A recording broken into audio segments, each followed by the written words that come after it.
Wenn man eine falsche Lizenz hat, das war bei mir damals der Fall, dann ist das auch teilweise unmöglich oder sehr, sehr schwierig, ein Bankkonto zu bekommen und dann musst du auch gegebenenfalls mehr Geld dafür zahlen, um das Ganze dann überhaupt zu bekommen.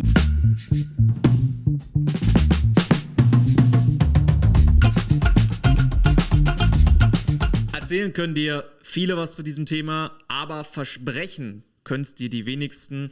Die Rede ist von einem Bankkonto hier in den UAE. Darüber wollen wir heute uns einmal austauschen, warum es überhaupt so kompliziert ist, ein Bankkonto hier zu bekommen. Ich meine, in Deutschland geht man irgendwie zur Bank und dann bekommt man es in ein paar Tagen, aber hier ist es nicht ganz so. Und da fangen wir am besten vielleicht mal an. Warum ist es überhaupt hier so kompliziert und warum geht das nicht so leicht? Also, wenn man das mal in Deutschland vergleicht, in Deutschland ist schon an sich die Firma extremst reguliert. Gefühlt weiß das Finanzamt mehr über deine Firma als du selbst und auch über dich privat ist natürlich schon eine große Historie gegeben. Ich meine, ich bin selbst in Deutschland geboren, von daher, da ist schon das große Vertrauen an sich aufgebaut. Jetzt stell dir mal vor, du bist Bank. Ja? Du kommst jetzt irgendwo in ein fremdes Land, dich kennt noch keiner und jetzt soll die Bank dir plötzlich 100% vertrauen und quasi dafür haften, was du denn da alles mit deinem Bankkonto machst. Fändest du als Bank ja auch nicht so cool. Das heißt, die Bank muss sich ja an sich erstmal kennenlernen. Das heißt, sie möchte verstehen, wer bist du, was hast du vorher gemacht, was hast du für Qualifikation, was planst du denn hier überhaupt vor, als Unternehmen, als Business Activity zu machen und das ist quasi der Hintergrund davon. Das heißt, die Bank muss verstehen, wie willst du denn tatsächlich Geld verdienen, was ist der Hintergrund, ist das jetzt am Ende irgendwas Illegales, was du vorhast oder ist das nichts Illegales, weil ein bisschen Hintergrundgeschichte, wenn jetzt zum Beispiel der Verdacht auf Geldwäsche vorkommt, ist es so, dass die Bank bis zu 100 Mal das Volumen von dem, was am Ende als Geld gewaschen wurde, als Strafe zahlen muss. Die Regierung verdient primär damit Geld, Lizenzen zu verkaufen. Das heißt, die sind an sich recht entspannt noch in der Richtung. Ist nicht einfach, aber das ist nicht der kritische Punkt. Der kritische Punkt ist, dass die Banken eben wegen der Vorerfahrung, dass da halt viel Finanzkriminalität in der Vergangenheit war, der Westen sehr, sehr scharf auch darauf guckt, was geht denn in Dubai ab und irgendwie auch so gefühlt in den Köpfen der Deutschen drin ist, hey, das ist ja irgendwie alles Steuerhinterziehung und jeder, der in Dubai irgendwie Business macht, macht ja irgendwie was Komisches. Das ist ja auch irgendwo hergekommen und deswegen, die Banken müssen da halt jetzt sicherstellen, dass das sauber und ordentlich funktioniert, dass da alles seine Richtigkeit hat und von daher muss man da halt schauen, dass sowohl die Lizenz passt, die Activity passt, auch auf Nationalities. Ist leider jetzt nicht so wie in Europa, dass irgendwie alle gleich sind. Es wird positiv und negativ diskriminiert, je nachdem, was du für eine Nationalität hast. Wir als Deutsch, Österreicher und Schweizer haben da in dem Fall zum Glück das Problem nicht. Das sind so ein bisschen die Hintergründe, weshalb es halt wirklich nicht so einfach ist, am Ende des Tages ein Bankkonto zu bekommen. Ich habe selber ja auch die Erfahrung gemacht, was das Bankkonto angeht und da hat man schon gemerkt, die nehmen das sehr, sehr genau. Also ich habe mich dann mit dem Banker auch getroffen und der hat meinen Lebenslauf aufgenommen, hat auch gefragt, okay, hier, was für eine Lizenz hast du? Ja. Okay, du willst Marketing machen. Ja, warum bist du denn überhaupt qualifiziert dazu, jetzt ein Bankkonto zu haben für diese Lizenz? Also das habe ich hier in Deutschland damals auch noch nie irgendwie wahrgenommen. Und da muss man auch von Anfang an darauf achten, dass man es mit den Lizenzen richtig macht. Weil wenn man eine falsche Lizenz hat, das war bei mir damals der Fall, dann ist das auch teilweise unmöglich oder sehr, sehr schwierig, ein Bankkonto zu bekommen und dann musst du auch gegebenenfalls mehr Geld dafür zahlen, um das Ganze dann überhaupt zu bekommen, weil du brauchst die richtigen Kontakte, du brauchst alles richtig, damit es dann halt auch funktioniert und wenn man das dann selber macht mit einer Lizenz irgendwo ein Fehler, dann kann das halt auch passieren. Im Worst Case, wie bei mir, dass alles umgeschrieben werden muss. Deine ganzen Verträge nochmal, deine Lizenz und so weiter und so fort. Und gegebenenfalls musst du ja, glaube ich, dann auch ein komplett neues Unternehmen eigentlich wiederum gründen.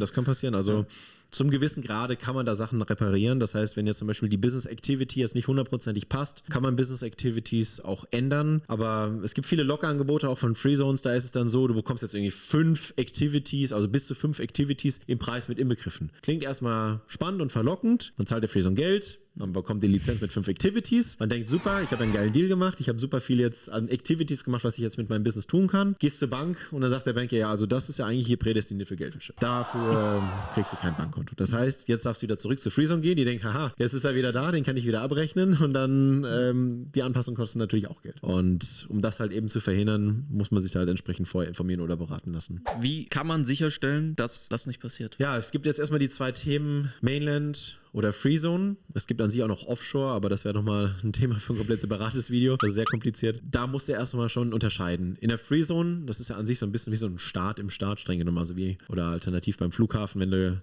in Duty Free gehst, da herrschen so ein bisschen die eigenen Gesetze. Ne? Das heißt, steuerlich ist es ein bisschen anders, bei den Regularien ist es anders. Das heißt, die Regierung selbst hat nicht so eine starke Kontrolle, weil Free Zones sind streng genommen auch Firmen. Und das heißt, die haben an sich ihre eigenen Spielregeln. Das heißt, bei gewissen Activities sagt die Bank kategorisch, also die Activity in der Freezone fassen wir erst gar nicht an. Also das nennt sich Blacklisted. Das heißt, sobald sowas auf der Lizenz ist, brauchst du an sich gar nicht weiterreden, dann hat sich die Sache als K.O.-Kriterium geklärt. Von daher, tendenziell mit einer Mainland-Firma ist es leichter, ein Bankkonto zu bekommen. Aber Mainlands sind auch komplizierter zu gründen. Man braucht dann ein proper Office, also ein richtiges Office, nicht einfach nur irgend so ein Flexi-Desk. Helfen wir aber auch bei. Das ist jetzt der Punkt 1. Mainland oder Freezone. Der zweite Punkt ist die Activity. Was hast du denn konkret vor? In Deutschland ist es so, wenn du deine Firma hast, du gründest deine GmbH und dann kannst du an sich alles anbieten, ja, oder mehr oder weniger fast alles. Hier ist es so, dass es sehr, sehr streng reguliert sind. Was gibt es denn an Business Activities? Es gibt beispielsweise Activities, wie jetzt zum Beispiel Marketing Management, wo man jetzt Social Media und Marketing und all sowas machen kann. Man darf aber streng genommen nicht seine eigenen Dienstleistungen darüber verkaufen, sondern man darf es nur managen oder Projektmanagement.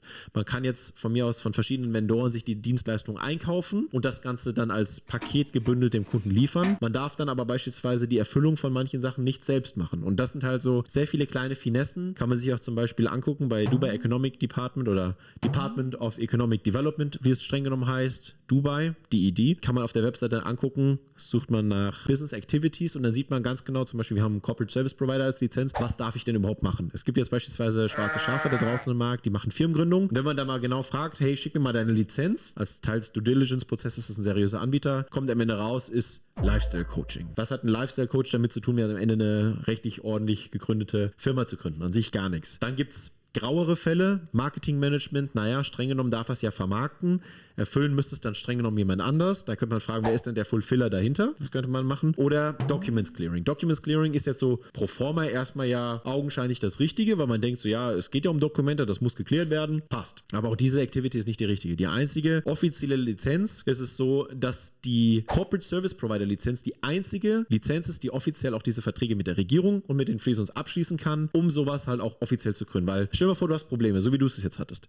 Du gehst zu deinem Anbieter und hart auf hart, du verklagst ihn. Dann gehst du vor Gericht. Gericht sagt dir dann so, ja, lol, das war Lifestyle-Coaching. Du wolltest jetzt von dem irgendwie Firmengründung haben. Selbst schuld. Case closed. Und dann stehst du da. Hast viel Geld verloren und was machst du am Ende? Zahlst doppelt. Also ist quasi wie, wenn man von seinem besten Freund AGBs schreiben lässt. Ja. Und ein Rechtsanwalt haftet eigentlich für die AGBs und dann sagst du, ja hier, ich habe doch AGBs oder sonst was ausgestellt, Impressum oder irgendwelche Rechtstexte und am Ende des Tages haftet derjenige aber auch nicht dafür und den kannst du dann auch nicht zur Rechenschaft ziehen. Das ist das Thema. Ja. Okay. Es gibt viele Anbieter ja auch im Markt, die auch schreiben, naja, wir helfen dir beim Bankkonto, wir unterstützen dich beim Bankkonto. Vorsicht, ja. Worauf sollte man da achten? Aufs Wording, wie du gerade schon gesagt hast. Ich unterstütze dich beim Bankkonto. Ja. Was heißt denn das? Da ist die Bank, ich schicke dir mal per WhatsApp die Location. Good luck. Ich habe dich unterstützt, oder? Also streng genommen, meine Leistungsbeschreibung wurde erfüllt.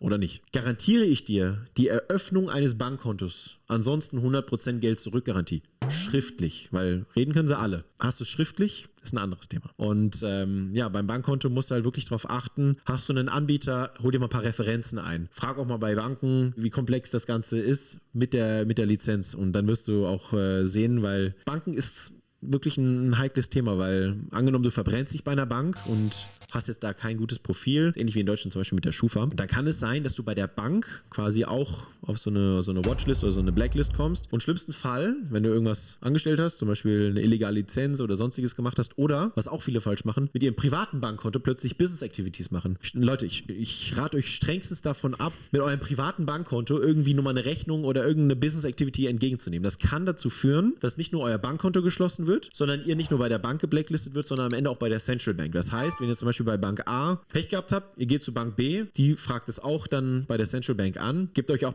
kein Bankkonto.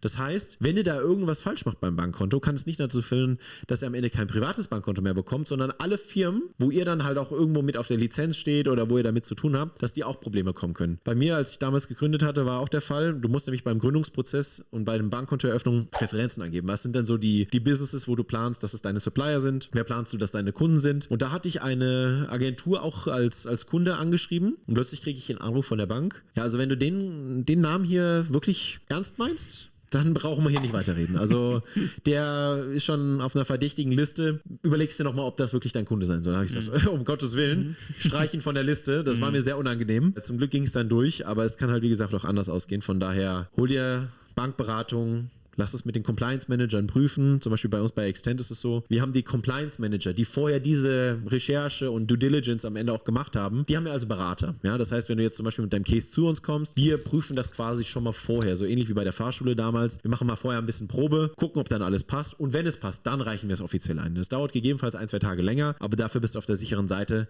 dass am Ende auch das Bankkonto eröffnet wird. Ich denke, das waren sehr, sehr wertvolle Insights zu dem Thema Bankkonto. Da mal ein bisschen Klarheit reinzubringen, weil ich weiß, es ist ein riesengroßes Thema. Ich habe es selbst erlebt. Wir erleben es tagtäglich. Wir haben auch immer wieder Menschen, Personen, Unternehmer, die zu uns kommen und ja auch ein Bankkonto benötigen, weil man ja auch, also wir haben ja darüber auch noch nicht gesprochen, über den am Ende Schließungsprozess. Ja. Vielleicht kannst du da nochmal ein paar Worte zu verlieren. Also beispielsweise, du möchtest jetzt deine Firma schließen, dann musst du natürlich sicherstellen, das ist ähnlich wie beim Liquidierungsprozess auch in Europa, wenn du deine Firma platt machst, musst du ja sämtliche Forderungen, Verbindlichkeiten quasi genullt haben. Wie kannst du das am besten nachweisen? Also entweder du hast sehr, sehr saubere Buchführung und machst das irgendwie alles bar, ist aber auch sehr, sehr schwierig. Von daher fragen sie dich dann auch, hast du denn jetzt eigentlich ein Bankkonto? Das heißt, je länger du damit wartest, streng genommen bis zur Schließung, spätestens da fragen sie dich, hast du ein Bankkonto? Wenn du keins hast, ist natürlich auch schwieriger am Ende dann dein Audit zu bekommen, damit diese Auditierung quasi bestätigt, dass das alles sauber ist, bevor du die Firma schließt. Weil auch eine Firmenschließung ist streng genommen mit Kosten verbunden und eine Kostenstelle davon ist halt auch eben, dass dieser Audit sauber und ordentlich am Ende abgeschlossen ist. Und das ist natürlich einfacher, wenn die Bank dir am Ende einen Letter of Good Standing und ein Clearance Letter und wie das alles heißt, am Ende dir ausstellt, sodass es am Ende alles sauber ist. Ja, ich denke, das war's zu diesem Video. Jetzt haben wir, glaube ich, das gut abgerundet. Bankeröffnung, Bank bekommen, als auch hin zu gegebenenfalls, wenn du dein Unternehmen tatsächlich irgendwie mal schließen solltest, wieso, weshalb auch immer. Wenn das für dich ein Thema ist, Bankkonto, du jetzt schon ein Unternehmen hast und ein Unternehmen gründen willst, dann komm gerne auf uns zu, dann können wir es von Anfang an sicherstellen, damit diese ganzen Fehler nicht passieren, damit am Ende nicht Geld verbrennt wird, irgendwie super viel Zeit vergeht und man am Ende immer wartet, dass das Bankkonto kommt, aber es kommt nichts. Oder wenn du schon tatsächlich ein Unternehmen hast und seit Monaten immer noch kein Bankkonto hast und dich fragst, naja, was passiert denn jetzt? Dann komm gerne auf uns zu, sprich gerne mit uns, mit einem Top-Berater wie Julian oder jemand anderes aus unserem Team. Ja. Genau, und dann können wir dir da weiterhelfen, dir das auch garantieren, die Garantie, die auch schriftlich geben. Ansonsten, wenn das nicht klappen sollte, dann werden wir es dir im Vorfeld sagen, aber ansonsten kriegst du auch dein Geld zurück. Also ein absoluter No-Brainer, was das angeht. Julian, hast du noch was? Würde mich interessieren, was habt ihr denn für Erfahrungen bis jetzt mit Bankkonten gehabt? War das bei euch damals einfach? Habt ihr das schon fertig gemacht? Schreibt uns gerne mal in die Kommentare, würde mich freuen, das zu lesen und dann sehen wir uns im nächsten Video. Bis dahin. Ciao. Ciao.